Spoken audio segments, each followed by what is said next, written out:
আপুনি সেই কথা NKTV দৰ্শকসকলক কৈছে যে আজিৰ দিনটোত মাঘৰ বিহুৰ সকলোৱে উদযাপন কৰিছে সমান্তৰালকৈ এইসকল প্ৰতিবাদকাৰীয়ে দীৰ্ঘদিন ধৰি মহানগৰী যি সচলৰ নিৰ্ধাৰিত প্ৰতিবাদস্থলী সেই নিৰ্ধাৰিত প্ৰতিবাদস্থলীত তেওঁলোকে বিভিন্ন সময়ত প্ৰতিবাদ সাব্যস্ত কৰিছে আৰু তেওঁলোকে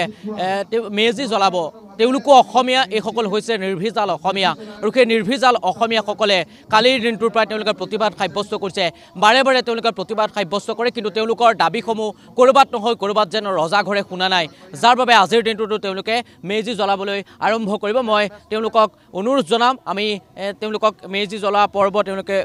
তেওঁলোকে জ্বলাব আৰু সেই দৃশ্যাংশ আমি NKTV দৰ্শকসকলক দেখাবলৈ চেষ্টা কৰিম আন এটা দৃশ্যাংশ মস্পিকা মই আপোনাৰ যোগেদি NKTV দৰ্শকসকলক দেখাইছোঁ হাতে হাতে এইসকল লোকে আজি মাঘৰ বিহুৰ দিনাখনিও কিন্তু তেওঁলোকে হাতে হাতে প্লে কাৰ্ড লৈ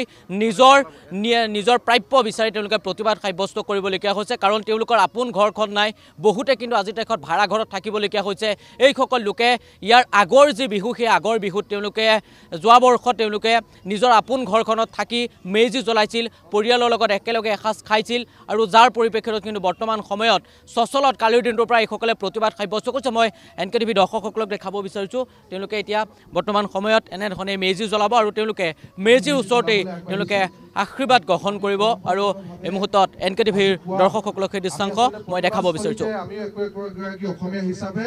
আমি ইয়াতে আমি মেজি জ্বলাবলৈ আগবাঢ়িছোঁ মই আমাৰ শিলহাপুৰ উচ্ছেদিত লোকসকলক মেজিত জুই দিবৰ কাৰণে অনুৰোধ জনাইছোঁ আৰু এই মেজিৰ জুইয়ে যাতে মেজিৰ জুইয়ে যাতে আমাৰ এই চৰকাৰৰ যিখিনি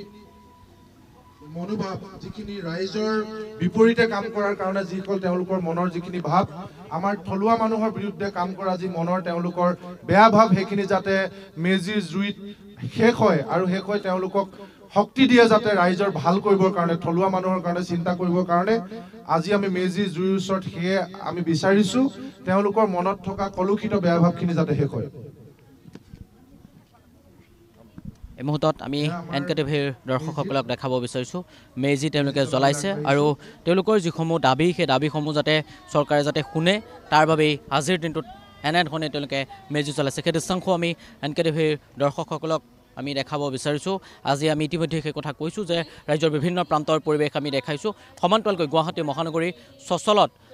সচলৰ নিৰ্ধাৰিত প্ৰতিবাদস্থলীত এইদৰেই এইসকল উচ্ছেদিত লোকে আজিৰ দিনটোত প্ৰতিবাদ সাব্যস্ত কৰিছে মই পুনে তেওঁলোকৰ লগত মন্তব্য ল'বলৈ চেষ্টা কৰিম তাৰ পাছতেই মই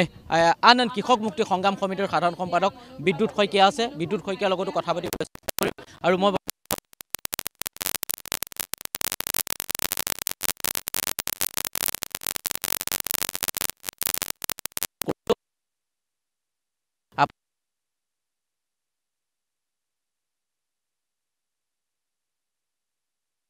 কথা যে আজি আমি ভোগালী বিহুটো যোৱাকালিৰ পৰা আমি 24 ঘণ্টীয়া অনশনৰ কাৰ্যসূচীত বহি পেলাই আমাৰ প্ৰাপ্য অধিকাৰৰ দাবীত আমি বহিছোঁ ভোগালী বিহু বৰ্জন কৰিবলগীয়া হৈছে কাৰণ আমাৰ ঘৰ নাই 2022ৰ পৰা 27-28 ফেব্ৰুৱাৰী 1-2 মাৰ্চ 1 ছেপ্টেম্বৰ 2023 লৈকে যি ঘৰ ভাঙিলে সেই ঘৰ ভঙা আজিলৈকে চৰকাৰে কোনো ধৰণৰ গুৰুত্ব দিয়া নাই আমাৰ দাবী আছে আমাক উচিত মূল্যত ক্ষতিপূৰণ হিমন্ত বিশ্ব শৰ্মা ডাঙৰীয়া আপুনি এবাৰ হলেও আমাৰ ফালে চকু মেলি চাওক কাৰণ আমি হসাকে অসমীয়া থলুৱা খিলঞ্জীয়া হয় আপুনি যি জানে আছে আজি যদি আপুনি থলুৱা মানুহৰ কথা চিন্তা নকৰে তেতিয়া হলে অনাগত ভৱিষ্যতত আপোনাৰ লগত থকা মানুহ কোনো নোলাব সেই কাৰণে আজি যি মেজি আমি সচলৰ ধৰ্ণাস্থলীত জ্বলাইছো এটা প্ৰতিবাদী কাৰ্যসূচী ৰূপে ৰাখক যে এই জুয়ে এদিন আপোনাকো দহিব যদি আপুনি থলুৱা মানুহৰ কথা চিন্তা নকৰে ঘৰ যাৰ নাথাকে তেওঁলোকে ভোগালী ভোগ ক'ত কৰিব গতিকে সেই ঘৰটোৱে এই হিমন্ত চৰকাৰে ভাঙি দিছে আৰু ভাঙি দিয়াৰ পিছত তেওঁলোকে পুনৰ সংস্থাপন দিবলৈ যি ব্যৱস্থা কৈছিলে কিন্তু আজিলৈকে পুনৰ সংস্থাপনো হোৱা নাই ক্ষতিপূৰণো হোৱা নাই তেওঁলোকৰ ল'ৰা ছোৱালী কণ ল'ৰা ছোৱালী আজি নিশা ইয়াত উজাগৰে কটাব লগা হৈছে গতিকে তাৰ কাৰণে প্ৰথমতে মই হিমন্ত বিশ্ব শৰ্মা চৰকাৰক বিজেপি চৰকাৰক ধিক্কাৰ দিছোঁ একে সময়তে হিমন্ত বিশ্ব শৰ্মা চৰকাৰে যদি পুঁজিপতিক মাতি দিব পাৰে একে সময়তে তেওঁৰ ঘৈণীয়েকৰ নামত যদি মাতি দিব পাৰে ৰামদেৱক মাতি দিব পাৰে এই আমাৰ থলুৱা মানুহখিনিক যিখিনি খিলঞ্জীয়া মানুহ ভূমিপুত্ৰ তেওঁলোকক মাতি দিয়াৰ কাৰণে ঘৰ বনাবলৈ 1.5 কঠা কৰি মাটি দিব কিয় নোৱাৰে? 100 বিঘা মাটি যদি ৰামদেৱক দিব পাৰে, 100 বিঘা মাটি যদি তেওঁৰ ঘৈণীয়েকৰ নামত ৰিণিকী ভূঞাৰ নামত ল'ব পাৰে, একে নিশাৰ ভিতৰতে যদি আইন পৰিৱৰ্তন কৰিব পাৰে, এই মানুহখিনিৰ কাৰণে কি আইন পৰিৱৰ্তন কৰিব নোৱাৰে নেকি? নিশ্চয় তেওঁলোকৰ সদিচ্ছা নাই, অসমীয়া জাতিৰ প্ৰতি তেওঁলোকৰ দায়বদ্ধ নহয়, আৰু তাৰ কাৰণে আজি এই অসমীয়াই আজি অনাহাৰে থাকি ভোগালীৰ আজি এই মেজি য'ত ধৰ্ণাস্থলীত জ্বলাব লগা হৈছে, এক আমি দুৰ্ভাগ্য বুলি আখ্যা দিছোঁ।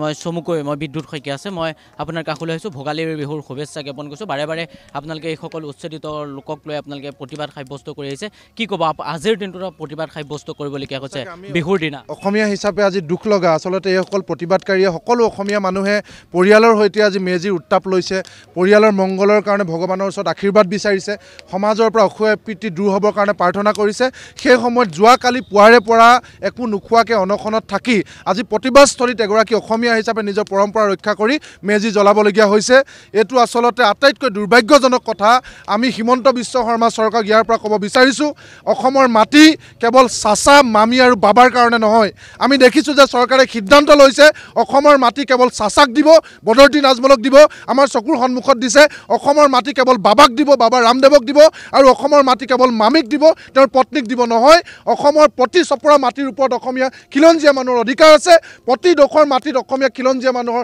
হক আছে, তাৰ অধিকাৰ আমি সাব্যস্ত কৰিবৰ কাৰণে আজি মেজি জুইৰ ওচৰত আমি শপত লৈছোঁ। যি পৰ্যন্ত থলুৱা মানুহে, শিল আকুৰ মানুহে নিজৰ মাটি বাটি ঘূৰাই নাপায়, সেই পৰ্যন্ত আমাৰ প্ৰতিবাদ যাতে